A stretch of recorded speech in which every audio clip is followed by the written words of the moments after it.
Joey Chestnut has broken 2 different world records in my farm in Brunswick, Ohio.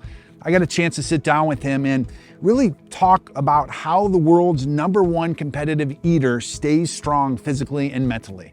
And you know what? It's a lot simpler than you think.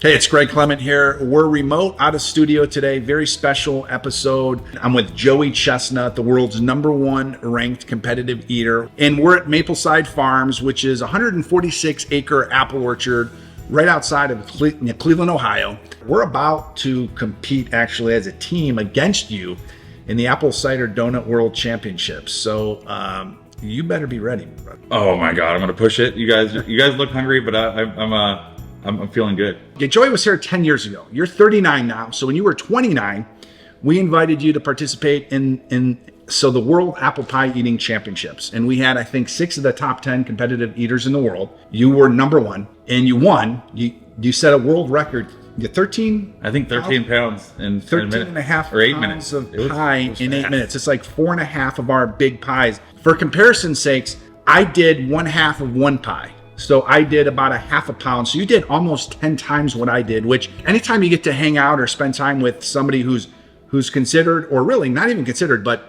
unquestionably the #1 ranked person in the world at anything, it's an honor. It's a privilege. And you saw the donuts. Oh, they look delicious. They smell amazing. Yeah. Yeah. And hopefully they're still warm. They taste unbelievably good. I looked at them and was like, all right, I want to try it for 80. Which we want you to kill us. I mean, you're competing against teams of 3. So I have a team of 3. I'm competing against you again. But I have 2 buddies this time because I don't want to get killed by 900%. So I don't mind losing to Joey Chestnut. It's good for me also. If I know I'm going against your 3, you have to combined total, I don't get lazy.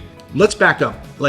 Did you know when you were little that you were going to be a competitive eater? When did you make that decision? Not at all. I grew up. I was when I was growing up, I was the biggest eater in the family, and it was actually something that I was kind of not necessarily ashamed of, but I was like I kept hidden. Like my mom would get mad at me if I ate the food too fast and didn't leave leftovers for my dad. It was literally something that would be almost embarrassing a little bit. And when I was in college, I was at the dining commons. And I'd be like, all right, don't be the first one to finish your meal. Try to eat like everybody else. So you were self-conscious. I was very self-conscious of it. Yeah. It wasn't like something like I loved. Yeah. And also at that time, I was a very shy kid. I remember specifically, I was like, I chose engineering. Okay. Because I was good with numbers. Wow. And I didn't have to deal with that many people. Were you good at anything as a kid? Were you a great athlete or student? Did you have anything that you hung your head on? And I was good at trumpet and I was good at music, but I was really good at math. Yeah. I got a couple awards in high school for math and science. So I was like, all right, engineering's awesome. Yeah. And so I focused on engineering in school. And then when I was in college, I did my first contest. My brother signed me up to my first one, and I didn't in college. Yeah. Okay. And I really didn't want to do it. But as soon as I got on stage, I was like, oh my God. Were you competing against pros or amateurs? They were pros. Yeah. Wow. And how'd you do? I tied for second. Okay. Which wasn't great, but afterwards I was like, oh my God, I was shy. If I can get over my shyness, I'll be able to do better. Yeah.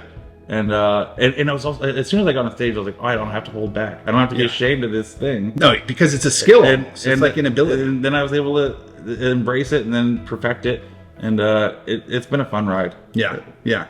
So do you think it's helped you, this skill that you sort of knew you had even as a kid, the ability to eat a lot, you found a way to monetize it. You found a way to make a living, to make a career out of it. And again, it's like being #1 in the world. It's the monetizing was great. I found a way that I wasn't ashamed of it. I learned to actually I'm healthier now than I ever was when I was younger because I would binge eat and then I would have no reason to be healthy afterwards. After I do an eating contest, I'm super healthy. Yeah. I eat super clean afterwards. I have to make sure that I don't gain weight because when I gain weight, then I start losing contests.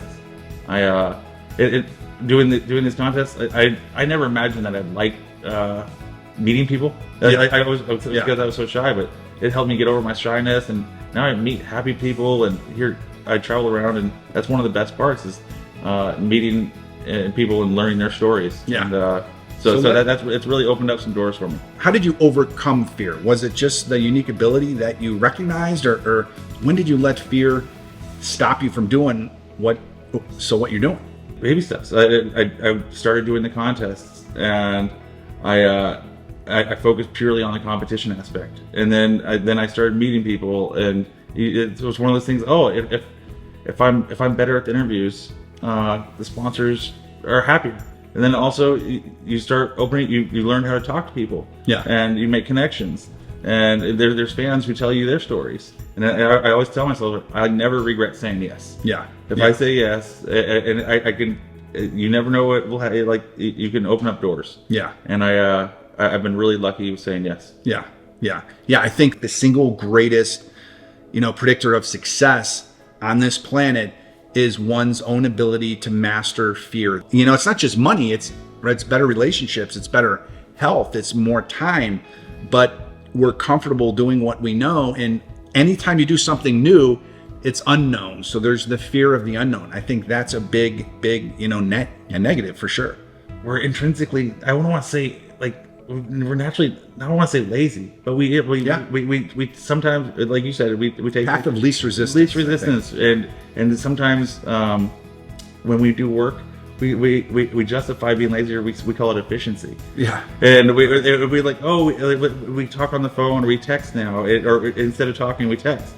So we lose that engagement. And have you ever it's hard to negotiate any deal or really figure out a problem in anything, or like if somebody's not happy through email, you can't hear the inflection in their voice.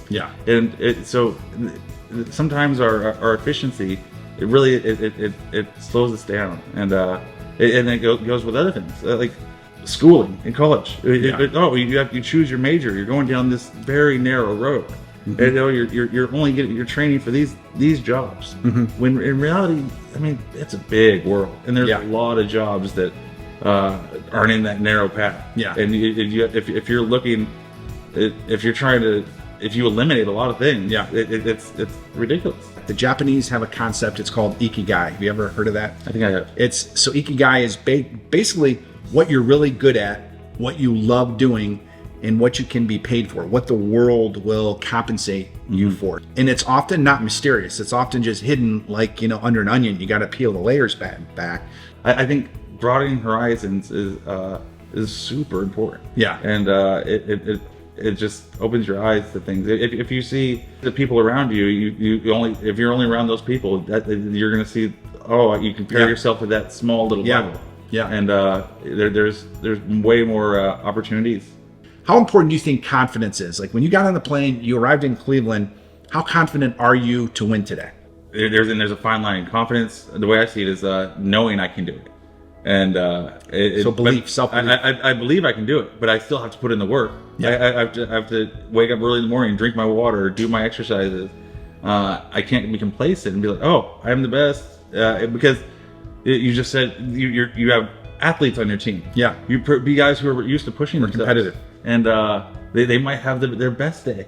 And if I go in there and phone it in, it'll be embarrassing. I know I have the ability. I still have to put in the work. Still have a little bit of fear in the back of your head. Like, all right. But you can let that fear be an energy. I think. I think the nervousness. I still get nervous before every event, and it gives me the adrenaline, and it's great. And it's hard. That's one of the hardest things with practice. It's hard to get amped up for practice, but I still love that. Every time I get on stage in an audience, oh my God, it's electric. So Joey, what do you think one piece of advice that you would give to somebody in school or high school or college, so child or young adult? Being willing to say yes is really important, and I think. Even when everything in your body or your heart or your history, it says you're uncomfortable, and it's easy to say no. It's so easy to say no. It's easy to be negative. It's easiest. It's easiest, and it's hard to try something new and be positive about. I don't know what's coming. And a lot of times when you don't know what's coming, it's negative. But it's like, I'm going to try something new, and I'm going to look. I'm going to be positive about it. And I remember the first contest, I did it, and I was like, oh my God, I love it. And it almost becomes, not addicting, but you get in the habit of trying new things. And it goes everything from eating contests, and now I do yoga. And when I was a macho kid, I never would have tried yoga. I made fun of people who tried yoga, and now I love yoga. I do lots of weird things. I garden because I tried it. You find your niches. Yeah. So I think it's, what are you good at and what do you enjoy doing? When you combine those, and again, you add in that third layer of, could you make a career out of this? Can you do this for a living? Will the world compensate you time and money? That's your contribution. When you find that, there's magic in that. Absolutely. And just that initial yes, and that jumping point will help you overcome whatever fears you have. Yeah. Whether it's public speaking or just simply shyness and meeting people. I had terrible shyness. Oh my God. Yeah. And I did too. I had a speech impediment as a kid. I still do as an adult, but it does when you're afraid just to communicate and have relationships. It's that, but that's fear. Yeah, right. And you can't let that over it. Let that make decisions for you. Yeah. And you know, I have. There's been times where I was like, oh my God. At the end of the day, I was like, I really was being shy. I should have gone and said hi to those guys. Yeah. And you regret giving into the fear, and you never. I've yet to regret that trying to overcome it. It's important to let your strengthen your weaknesses a little bit. Like, you know, your shyness. Oh, maybe you're introverted. You've let this career that you've built help pull your weaknesses up to now where they're probably strengths. I've seen you around the farm, just driving around, just meeting people. Everybody wants a picture with Joey Chestnut, and you're like, absolutely, let's go. Like, you have to be that person. So no, but then I fell in love with it. Like when I grew up, I never imagined that I enjoyed making other people happy. Yeah, because I was so shy. I was like, oh, I want to stay away from other people. And now that there's people who tell me their stories, like, oh, I watched you with my dad on the 4th of July, and now I watch you with my son. Yeah, I have these awesome stories, and I love to hear them, and I love to be part of their 4th of July. Yeah, and I never imagined that would bring me joy. Yeah, and I mean, in some ways, as you're talking, it's almost like you're moving into the light, right? You're moving out of the darkness, and we all can let fear be that darkness in our lives, but we're moving into the light. And when you do that, if you can help kids do it, you know, it's harder to teach a 42-year-old how to do this than it would be an 18-year-old. Oh, yeah. Because I think you just don't have all those life hasn't beat you down yet so much. And again, you're not in that rut. Like, you're not in this rut where the walls seem insurmountable. You're sort of on the road. You still have an idealistic view of the world. So depression, anxiety, stress, teen suicide, with COVID, it's accelerated everything, and it's almost become like this epidemic. And so how do we help reverse that? How do we get back to just knowing that you're put on this world and you're a miracle? Just your ability, like your body's ability to process food is a miracle. I mean, inside, so it's crazy to imagine what's going on inside. Like I look at we're all miracles, and there's people who can push themselves running 100 miles. Yeah, and and there's people who can eat 70 hot dogs. There's people who can bench press 600 pounds. Yeah, we can push ourselves to do crazy, awesome things, and then there's also people who can tell amazing jokes to a group of strangers on stage, and I'm like, oh my God, and so we all can find our niches. Yeah, that's amazing. So Joey, we're gonna break this now, but we're gonna get ready to compete in about an hour. The winner wins this unbelievably cool belt. I think I was going to put your name on it, but I just put world champion instead, because there's an outside chance you could get beat today. But if I'm a bet man, I'm betting on you. Oh, thank you. You guys are going to push me hard. Yeah. Thanks, Joey.